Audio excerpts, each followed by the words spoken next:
Shkollave të vendit do t'i shtohen 112 oficerë të rinj sigurie, të cilët do të garantojnë mbarvajtjen e vitit shkollor. E pranishme në ceremoninë e diplomimit të oficerëve të rinj ishte Ministrja e Brendshme Albana Koqiu, e cila vuri theksin tek parandalimi i situatave të rrezikshme që mund të ndodhin brenda apo jashtë ambienteve të institucioneve arsimore.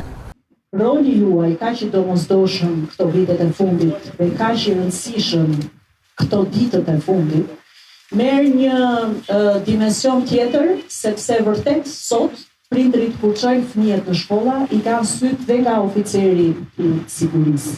I kanë syt nga oficeri i sigurisë për faktin që ju nuk jeni aty vetëm për të siguruar që fëmia është i sigurt, por jeni aty edhe për të komunikuar çdo pasiguri të tij, të fëmijës.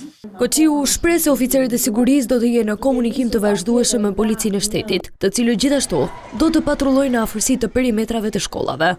Për garantuar perimetrin e jashtëm jo vetëm nga të gjitha ato ambiente të cilat janë të papërshtatshme për sigurinë e vetë nxënësve, por edhe për të patur një patrullim të shtuar të forcave të policisë, sidomos kur vjen puna tek orari i mëngjesit, pra kur fëmijët. Ministria e Arsimit Mirela Kumbaro ishte në të njëjtën linjë, teksa shtoi se shkolla nuk mund të kthehet në një ambient të rrezikshëm për fëmijët dhe të rinjt.